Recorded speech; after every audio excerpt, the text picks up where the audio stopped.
Et c'est parti pour un mini cours sur les nouvelles propriétés de transformation. Alors je sais, ça ne fait pas plaisir d'avoir des changements tout le temps comme ça, et au début je me disais mais pourquoi il touche à transform, c'est bon, ça fonctionne bien, comme ça, il n'y a pas vraiment de problème.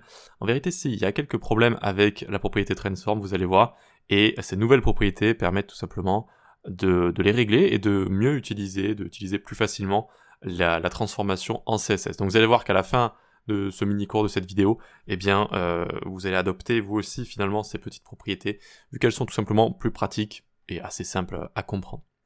Ok, donc cette petite vidéo est sponsorisée par moi-même, l'école du web. Vous pouvez suivre énormément de cours, je vous les avais tous ici dans parcours, entraînement, etc. Il y a une petite promo sur un nouveau cours que j'ai sorti, les secrets du débogage CSS. Si ça vous tente, je suis sûr que vous pouvez apprendre énormément de choses avec ce cours et surtout gagner beaucoup de temps dans votre code et dans votre débogage de manière générale. Donc là, c'est mon site, l'école du web. Vous pouvez aussi aller sur Udemy si vous préférez la plateforme Udemy. J'ai créé une petite page également en description où vous pouvez retrouver tous mes cours sur Udemy qui sont listés ici. Et parfois, je mets des petites promos. Voilà pour ça, pour la petite, le petit placement de mon produit, de mes produits. Et maintenant, on retourne à la leçon ici. Donc, vous avez juste à suivre tout ça. Je vous ai préparé quelques exemples. En fait, on va découvrir tout ça et on va voir pourquoi finalement ces petites propriétés sont meilleures que la propriété transform. Donc, juste avant, bon, il y a juste du code ici, un petit reset, container et puis la box qu'on voit juste là. Rien de bien compliqué à comprendre. Alors, à la limite, je vais mettre ça sur le côté, histoire de bien vous montrer le code, même si vous êtes sur portable ou petit écran. Donc, les nouvelles propriétés de transformation. Pourquoi elles ont été mises en place? Déjà, il y a un bug, ou plutôt un comportement, avec la transformation, avec la propriété transform en elle-même. Donc, si j'effectue d'abord transform translate x 200 pixels, donc là, on effectue une translation de 200 pixels, d'accord? Et ensuite, une rotation de 45 degrés. Eh bien, ça tourne. Donc d'abord, translation sur X de 200 pixels, puis on tourne de 45. Assez simple à comprendre. Et si on fait la même chose, mais en inversant les deux valeurs ici, les deux fonctions CSS, eh bien, on aura un résultat différent. Parce que ici, on effectue d'abord une rotation, donc on tourne, donc les angles, finalement, les axes vont tourner. Donc là, on a X qui va pointer vers le bas et Y qui va pointer vers ici. D'accord? Et ensuite, on effectue la translation. Donc finalement, d'abord, on tourne. Là, on a X qui pointe vers le bas, et donc la translation sur X va aller ici. Voilà. Donc, c'est pas un bug à proprement parler, c'est plus un comportement, mais ça peut provoquer un bug si on n'y fait pas trop attention. Et avec les nouvelles propriétés de transformation, on n'a plus ce problème. Donc regardez ça, je vais le mettre en commentaire. Donc les nouvelles propriétés de transformation sont ces trois propriétés, translate, rotate et scale. Donc par exemple ici je peux faire translate 200 pixels et rotate 45 degrés. Et on va avoir ce résultat là. Hop, vous voyez. Donc quel que soit l'ordre des propriétés ici, ça va tout le temps d'abord effectuer la translation en premier, puis la rotation, puis le scale comme ça. Voilà. Donc on n'a plus ce problème d'ordre avec les différentes fonctions ou quoi que ce soit. Donc c'est un premier avantage, c'est pas l'avantage du siècle, mais c'est quand même un premier avantage qu'on a juste ici. Donc maintenant on va voir comment utiliser ces différentes propriétés, parce que vous allez voir que leurs valeurs peuvent porter peut-être un peu à confusion, donc je vous ai créé ici des petits exemples. Donc d'abord on a translate, comme on a vu précédemment, translate, si on met une seule valeur c'est sur X, d'accord, donc une seule valeur c'est sur X. Si on met deux valeurs c'est pour X et Y, donc par exemple 250, hop hop, ou 200, 250 pour que ce soit plus explicite, voilà. Et la troisième valeur c'est sur l'axe Z, qu'ici on va pas pouvoir voir, vu qu'on n'a pas rajouté de perspective. On n'est pas dans un environnement avec de la perspective, donc eh bien ça ne sert à rien. Ok, très bien, donc ça c'est la translation. Ensuite on a la rotation ici. Donc rotate, si je mets une seule valeur, 45 degrés, c'est autour de l'axe Z. Donc il faut imaginer l'axe, une sorte de tige qui transperce ici notre carré, et ça tourne autour de cette tige-là. Voilà.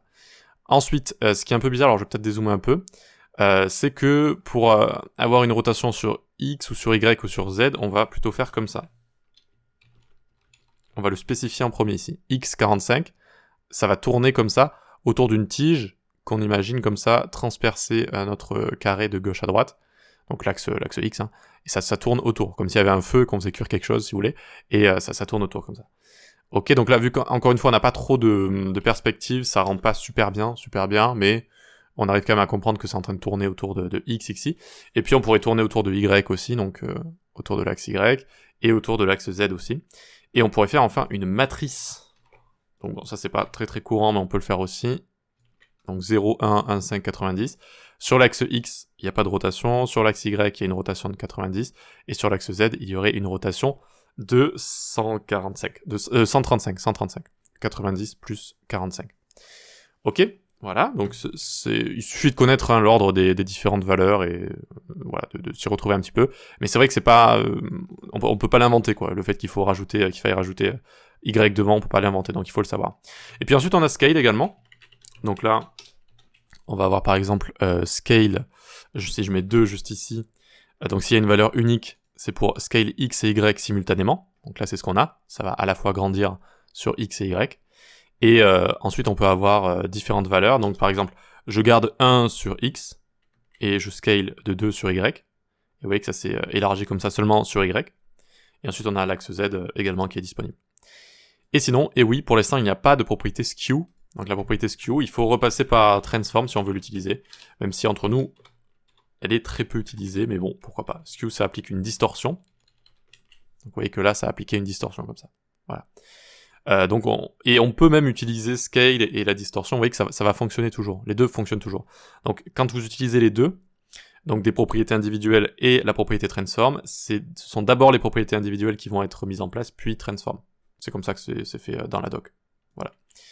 Ok, donc peut-être que dans le futur, si vous l'écoutez dans le futur, peut-être qu'il y aura une propriété skew de rajouter. Ensuite, le problème de l'annulation de transform. Donc on va voir un autre problème qui a été résolu.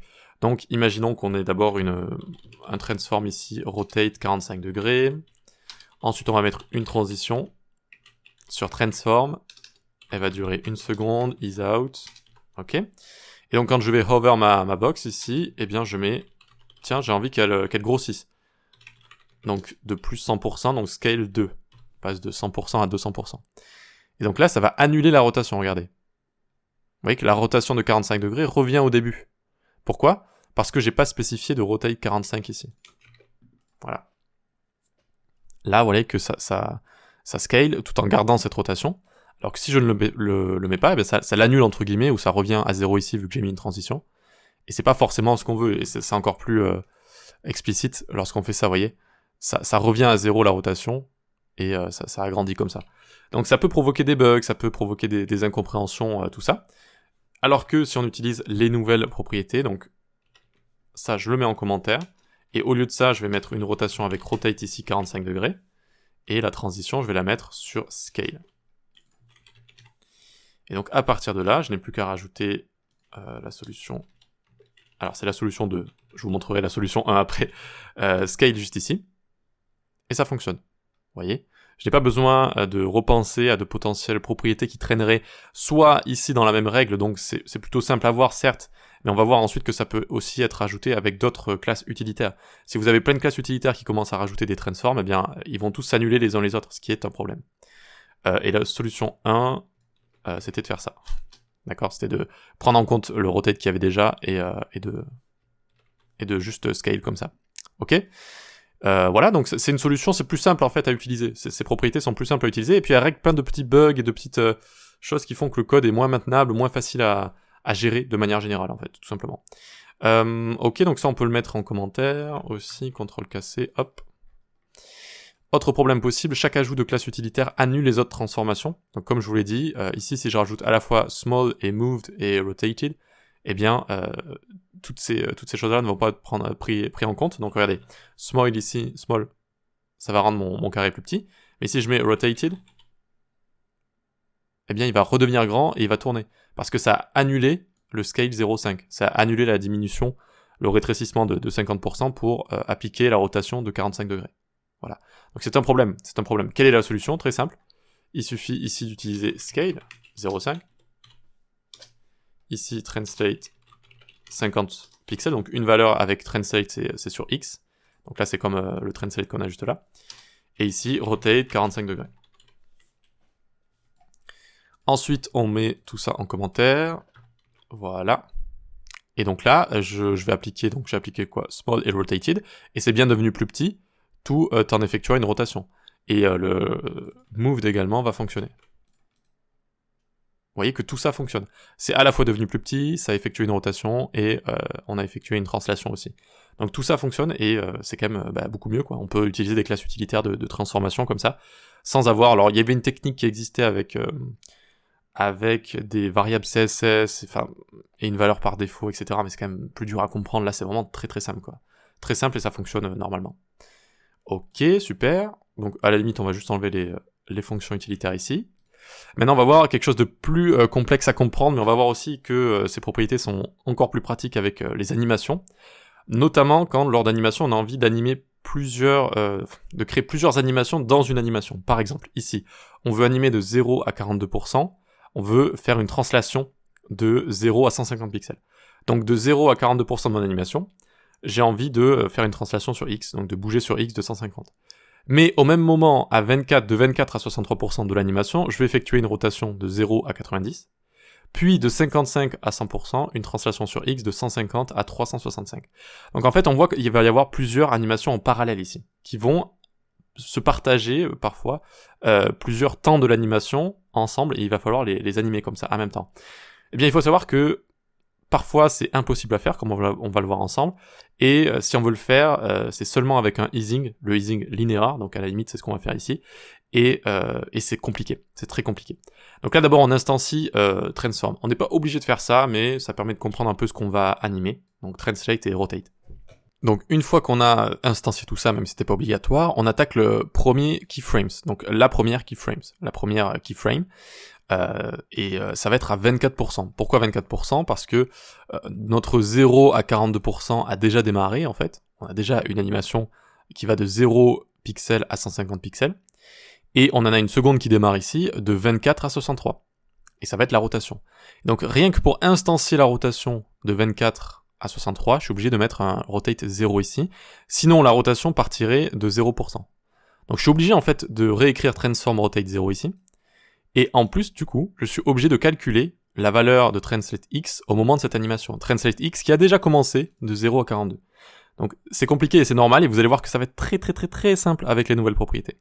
Donc là, en fait, je suis obligé de calculer le 24 de 42%, donc en fait, je suis à 57% de la première translation, et donc 57% de 150, c'est 85,71, et donc je rajoute 85 ici. Simplement pour mettre en place la rotate, je suis obligé de faire tous ces calculs, qui en plus ne sont pas très précis. Vous voyez que j'arrondis ici à l'entier inférieur, et qui en plus vont poser un problème supplémentaire qu'on verra plus tard, donc à chaque fois ça va relancer un easing en fait, ce qui va rendre l'animation un petit peu laggy, elle va bugger un petit peu en fait, un peu saccadé. Ok, ensuite 42%, ça vient d'où ça? Ça vient de notre keyframe ici, c'est la fin des 150, donc en fait on va de 0 à 42% à 150, mais du coup 42%, je suis dans l'intervalle de l'animation de la rotation. De 24 à 63, eh bien au milieu, à un moment donné, on est à 42%. Donc, simplement pour terminer la translation sur X, je suis obligé maintenant de calculer où est-ce que j'en suis dans ma rotation. Pareil, même calcul ici, c'est compliqué, on peut faire des erreurs, c'est long à comprendre, et en plus ça va effectuer ça va être saccadé par la suite, vous verrez. Bref, ça continue, en fait on est obligé de faire ça à chaque fois. Et encore ici, j'ai été gentil, j'ai fait juste quelques animations qui se chevauchent un petit peu comme ça. Mais on peut en avoir beaucoup plus, avec beaucoup plus de valeur, et là ça devient vraiment un cauchemar. Voilà. Donc on a cette animation que j'appelais without new props, ici, et on va donc le rajouter à B1 avec la classe active. Donc hop, active, et ça va nous faire cette animation-là. Hop, et vous voyez qu'on a l'animation. Donc c'est une simple translation et une rotation, hein. C'est vraiment rien de très très complexe, on aurait pu faire des choses beaucoup plus complexes. Donc là, ça fonctionne correctement vu qu'on a mis linéaire, voilà. On va enlever active pour l'instant, et on va maintenant regarder à la solution avec les nouvelles propriétés. Eh bien, avec les nouvelles propriétés, il suffit de gérer la translation d'un côté et la rotation de l'autre. Du coup, en fait, on n'a plus qu'à gérer ce qu'on a juste là. Alors, je sais pas si je vous l'ai réécrit, mais sinon on va le copier. On va le copier, et on va le coller là. Il suffit de suivre les directives qu'on a juste là. De 0 à 42%, je veux une translation de 150, donc de 0 à 42, on passe de translate 0 à 150. Puis ma translation, elle ne va pas bouger de 42 à 55, il ne va pas y avoir d'autres translations. Et de 55 à 100%, elle passe à 365. Donc vous voyez comment, j'ai pas eu de calcul à faire ici. J'ai pas eu de calcul, j'ai juste recopié l'énoncé, et puis voilà, ça fonctionne directement. Donc quand vous voyez des virgules ici, c'est pas obligatoire, vous pouvez écrire les keyframes avec ou sans virgule, mais en fait ça définit un moment où ça ne bouge pas. Vous voyez que de 0 à 42 ça bouge, de 0 à 150, puis de 42 à 55 ça ne bouge pas, puis de 55 à 100 ça bouge comme ça. Voilà. Donc vous le saviez peut-être pas, mais on peut écrire différents ensembles de keyframes dans un bloc comme ça de keyframes directement. Voilà, on peut le faire. Et donc la rotation c'est pareil. De 0 à 24 ça ne bouge pas, parce qu'ici de 0 à 24 il n'y a pas de rotation. La rotation elle a seulement lieu de 24 à 63. Donc de 0 à 24 ça bouge pas, rotate 0. Puis de 24 à 63 ça va tourner à 90 degrés. Puis de 63 à 100 ça ne rebouge pas, ça reste à 90 comme ça. Donc j'ai juste eu à appliquer l'énoncé en fait. Appliquer l'énoncé, pas de calcul à faire. Et voilà, ça fonctionne. Ok, donc ici du coup, box B2 je vais lui rajouter active juste pour voir si ça fonctionne. Et je vais également mettre active pour la première. Et qu'est-ce qu'on peut voir ici? Ça fait stricto sensu la même chose. Ça fait vraiment absolument la même chose ici. Sauf que la seconde façon de faire m'a pris peut-être 30 secondes, 1 minute. Et la première façon de faire, non seulement m'a pris un quart d'heure, mais en plus c'était compliqué à faire, avec plein de bugs possibles. Et en plus, la personne qui passe derrière moi et qui regarde tout ça, hein, qui essaye de décrypter tout ça, franchement, bon courage. Et puis c'est juste pas agréable, quoi. C'est pas maintenable, c'est pas flexible. Mais en plus, il y a un problème supplémentaire. Là, on est avec linéaire. Et certes, donc quand l'animation se fait de manière linéaire, comme ça fonctionne. Ça fonctionne exactement de la même manière. Mais si je mets par exemple ease out, vous allez voir que ça devient impossible de vraiment faire en fait ce qu'on veut avec la première animation. On voit qu'il y a une différence. Tiens. Et pour un peu comprendre, il faut d'abord regarder la seconde ici, il faut fixer la seconde. Et on voit qu'on dirait que ça se fait en un G comme ça, c'est beaucoup plus fluide. Vous voyez? Ça fait tac, ça tourne, et hop là, ça continue. Tac, ça tourne, et ça continue. Maintenant, fixez la première. Tac, tac, tac, tac, tac. Il y a beaucoup plus de breakpoint en fait. C'est beaucoup plus saccadé. Pourquoi c'est saccadé? Parce qu'à chaque fois que on a eu à remettre en place transform ici pour pas annuler le transform précédent, ça recrée un breakpoint, ça recrée un moment où le easing doit se relancer en fait. Et donc vous voyez ça, on dirait que ça galère un petit peu là, hop, c'est plus compliqué. Donc c'est moins joli en fait, ça donne une animation qui est plus saccadée, qui est moins jolie que ça directement. Parce que là ça effectue la translation et ça effectue la rotation. Les deux ne sont pas liés en fait, les deux ne sont pas liés à la même propriété, et donc les deux propriétés se lancent directement comme ça. Voilà. Donc bon, c'est évidemment donc un avantage pour faire des animations complexes, c'est vraiment très pratique, même si entre nous évidemment des animations complexes on n'en fait pas tous les jours, mais on en fait, et là carrément ça ouvre en fait de nouvelles possibilités, ça permet de créer des animations beaucoup plus fluides, des animations complexes beaucoup plus facilement, et voilà quoi, c'est que du bénéf. Et pour continuer sur ces animations, on peut aussi parfois utiliser plusieurs animations. Donc vous savez peut-être on peut utiliser plusieurs transitions aussi, mais on peut aussi utiliser plusieurs animations. Et donc là c'est pareil, c'est exactement pareil, je vais rajouter animated, par exemple ici. Hop, donc on voit qu'on a notre animation qui part donc d'un scale, puis qui tourne. Donc on a à la fois cette animation de scale de 0 à 1, et une animation de rotation de 0 à 180 degrés. On les a rajoutés les deux ici, donc d'abord scale ici, puis rotate, qui attend d'abord 500 millisecondes avant de se lancer. Voilà. Donc les deux vont se chevaucher aussi, les deux vont être en parallèle à un moment donné.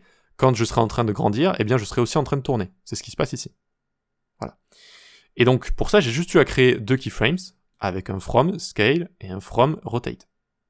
Eh bien si j'avais utilisé les anciennes propriétés, ça n'aurait pas fonctionné. Qu'est-ce qu'on a ici? On a juste la rotation qui est faite. Pourquoi? Parce que c'est la seconde animation qui a été rajoutée, et du coup c'est le dernier transform en fait qui va l'emporter sur l'autre. Et là il n'y a pas de scale. Il est où le scale? Il est plus là? Il fonctionne pas? Il fonctionne pas. Donc tout simplement ça ne fonctionne pas. On ne peut pas faire ce genre de choses. Ou alors il faudrait faire des calculs comme on a fait précédemment, ce qui rendrait l'animation saccadée, etc., etc. Voilà. Donc là aussi c'est quand même super. On peut faire des animations beaucoup plus fluides et beaucoup plus facilement, et on a des nouvelles possibilités comme ça. Donc voilà. Pour résumer tout ça, ces propriétés ne sont pas là pour vous embêter. Moi aussi, au début, j'ai vu ça, je me suis dit, oh là là, encore des trucs nouveaux à apprendre, etc. Surtout sur Transform, qui est un acquis normalement quand vous développez depuis un certain temps. Bon, Transform, c'est quand même un acquis, vous l'utilisez tout le temps. Donc là, dans sa tête, on se dit directement, oh non, on va devoir remettre en place beaucoup de Transform sur des anciens sites, etc. Non, vous n'avez pas à toucher à vos anciens sites ou quoi que ce soit. C'est vraiment, vous avez juste à le mettre en place dans votre travail à partir de maintenant. Donc ces propriétés sont très bien supportées aujourd'hui. Et c'est tout. Et c'est juste des avantages en fait. Ce sont juste des avantages. Ça permet de créer du code qui est plus maintenable, qui va moins bugger, qui est plus facile à changer, etc. Et qui peut aussi créer des animations de meilleure qualité. Donc c'est tout bénef, c'est tout bénef. Il suffit simplement de les utiliser. Voilà pour ça, très bien. Donc il y a quand même quelques moments où on peut toujours utiliser Transform. Déjà, vous êtes pas, enfin c'est pas interdit d'utiliser Transform pour des transformations très simples, etc. Ça pose pas forcément de problème. Mais ça peut poser problème, comme on l'a vu à plein de petits endroits différents. Mais pour Skew par exemple, Skew n'est pas encore une propriété unique. Alors je sais pas vraiment pourquoi, j'ai pas vu dans la doc pourquoi Skew n'est pas une propriété unique. Peut-être qu'il y a des raisons que je ne connais pas, ou juste parce que c'est pas trop utilisé Skew, donc ils se sont dit on va pas le mettre en place en premier, peut-être. Donc Skew et pour quelques matrices 3D je crois, mais c'est très poussé, et on peut faire des matrices 3D avec je crois que c'était avant, non, j'ai rien dit sur ça, oubliez ça. Donc franchement, il y a juste trop d'avantages à utiliser tout ça, il y a beaucoup d'avantages, et je vous invite à passer maintenant à ces nouvelles propriétés de transformation individuelle. Allez, voilà pour ça, j'ai assez parlé, mais je trouve que c'est une leçon qui est assez intéressante et assez importante pour bien comprendre tout ça. Vous pouvez retrouver mes cours sur l'école du web, sur Udemy. Vous pouvez me retrouver sur le Discord que j'ai créé, c'est en description. On peut parler développement web, on peut parler UI, UX, tout ce que vous voulez. Vous avez la newsletter aussi en description pour être tenu au courant des cours que je sors, des promotions, mais aussi d'articles que j'écris parfois. Et voilà, là, vous pouvez également suivre mes cours sur... Alors, elles sont où ? Ah, j'ai enlevé la petite promo, mais je vous l'avais montré au début. Donc, les liens pour École du Web et Udemy sont en description. On se dit à la prochaine. Salut.